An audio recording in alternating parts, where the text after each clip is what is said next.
आधी तुम्ही ह्या 2 गोळ्या गिळायच्या सकाळी. ह्या 2 गोष्टी तुमच्या आयुष्यात चमत्कार घडवू शकतात. खूप शुद्धी होते त्याने आणि पेशींवरची सूज सुद्धा कमी होते त्याने. जर तुम्ही हे प्रमाण उलट केलं मग तुम्ही बघाल की तुम्ही सहज दिवसातले 20 तास सक्रिय राहू शकता.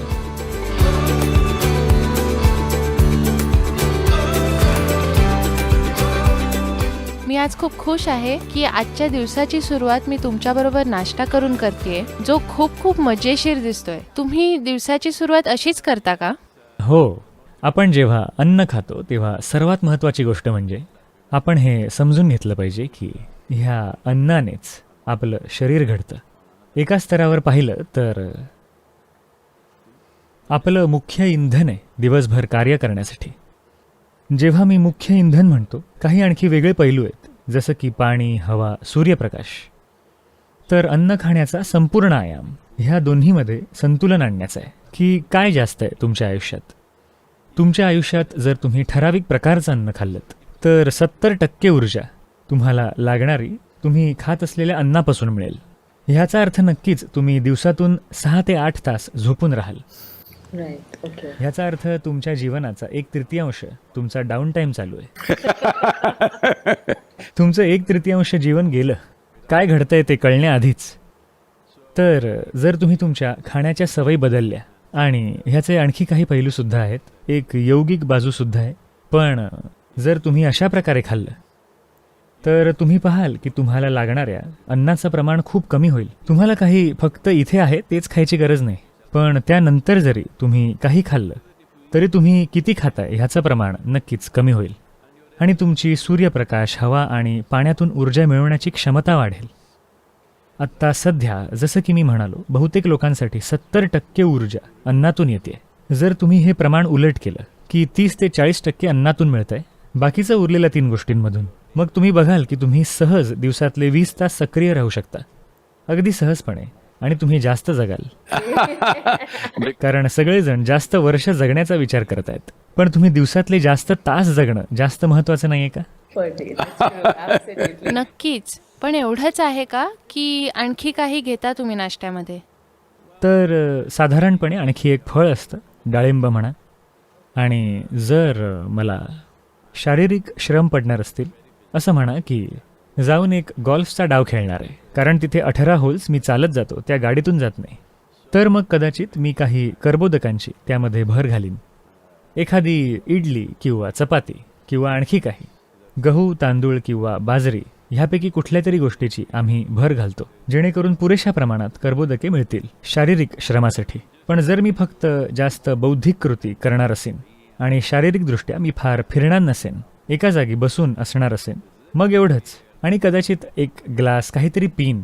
साधारणपणे आमच्याकडे काही खूप पातळ नाचणीची लापशी आणि अशा गोष्टी आहेत ज्या तुम्ही कॉफीसारख्या पिऊ शकता, म्हणजे ते पाण्याप्रमाणे असतं. तर मला इथे खूप गमतीशीर गोष्टी ठेवलेल्या दिसत आहेत. तुम्ही ह्याचं महत्त्व समजावून सांगू शकाल का? आणि सर्वात मजेशीर म्हणजे या हिरव्या आणि पिवळ्या गोळ्या. एक आहे ताज्या कडुलिंबाच्या पानांना पिसून बनवलेल्या कडुलिंबाच्या पेस्टची गोळी, आणि दुसरी आहे हळदीची गोळी. हळद आम्ही इथेच उगवतो, जी पूर्णपणे ऑर्गॅनिक आहे, अगदी सुपीक मातीतून आलेली. आणि कडुलिंब साहजिकपणे कडुलिंबाच्या झाडापासून. ह्या 2 गोष्टी तुमच्या आयुष्यात चमत्कार घडवू शकतात. आधी तुम्ही ह्या 2 गोळ्या गिळायच्या सकाळी.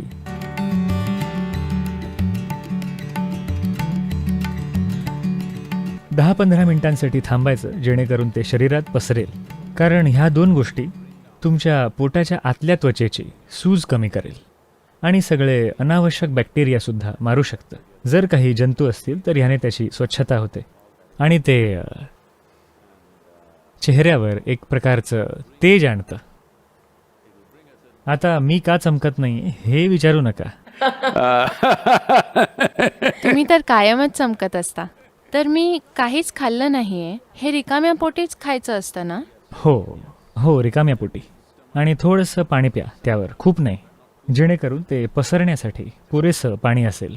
आता त्यांनी इथे जे ठेवले ते रूम टेम्परेचरचं आहे, पण घरी जेव्हा तुम्ही घ्याल तेव्हा कोंबट पाण्यासोबत घ्या, गरम पाणी नाही, किंचित कोंबट पाणी. दोन्हीची एक एक? तुम्ही सगळ्या 4 घेऊ शकता. काही वॉर्निंग देणार आहात का तुम्ही मला? कडुलिंब सहसा खूप कडू असतं. नाही, तुम्ही ते गिळू शकता गोळीसारखं. असंही ते कडुलिंब नाही, हळद आहे. जरा जपून पाऊल उचलतेय मी. नुसतं गिळायचं, पाण्यासोबत नाही. पाण्यासोबत गिळू शकता, गोळीसारखं. आता कडुलिंब बघा, आता मी हे खाणार आहे. कडू आहे सद्गुरू. बघा, ही पद्धत आहे स्वतःला आयुष्यासाठी सज्ज करण्याची. एकदा तुम्ही इतकं कडू काहीतरी खाल्लं, मग दिवसभर लोकांनी तुमच्यासोबत काहीही केलं तरी तुम्हाला ते मस्त वाटेल. आणखी काही आहे? मला काही सुकामेवा दिसतोय. इथे आहे मोड आलेली मेथी, जी खूप महत्त्वाची आहे शरीरातल्या पेशींची शुद्धी करण्यासाठी. तर तुम्ही हे व्यवस्थित चावलं पाहिजे त्याची पेस्ट बनेपर्यंत, आणि मग तुम्ही ते गिळू शकता. आणि हे आहेत भिजवलेले शेंगदाणे, 6 ते 8 तास भिजवलेले. तर हे भिजवणं खूप महत्त्वाचं आहे. आणि हे खूप उच्च प्रतीचं प्रोटीन आहे, कारण हे ऑर्गॅनिक पद्धतीने वाढवलेले शेंगदाणे आहेत. हे पहा, काय म्हणतात त्याला, हायब्रिड किंवा असं काही असलं तर ते एवढे मोठे असतात, ती काही खाण्याची गोष्ट नाही. हे अगदी ओरिजिनल जसे खरंच असतात तसे आहेत. तर हे त्या गोष्टींची काळजी घेईल, तुमची प्रोटीनची गरजसुद्धा. आणि त्यात आणखी अनेक एन्झाईम असतात जे खूप खूप महत्त्वाचे आहेत. असा एक काळ होता जेव्हा मी महिनोन फक्त शेंगदाणे आणि एक केळं खाऊन जगलोय. संपूर्ण दिवसासाठी? संपूर्ण दिवसासाठी. त्यामध्ये तुम्हाला लागणारी सगळी पोषक तत्व आहेत. आणि हे आहेत बदाम. हे माझ्या आंतरराष्ट्रीय प्रवासासाठी आहेत, कारण हे काही स्थानिक नाही आहे तिकडचे. बदाम स्थानिक नाही आहेत, लोक वाढवत आहेत इथे सुद्धा, पण जास्त लोकप्रिय नाही आहेत. हे आहेत अक्रोड किंवा वॉलनट. तुम्हाला नट्सचे फायदे माहितीच आहेत. ते तुमच्यासारखे आहेत बरं का. का बरं माझ्यासारखे आहेत? कारण ते नट्स आहेत. हे आहेत मोड आलेले मूग, ज्यामध्ये पुन्हा एकदा खूप जास्त प्रोटीन आहे आणि त्याचा हिरवा भाग खूप महत्त्वाचा आहे.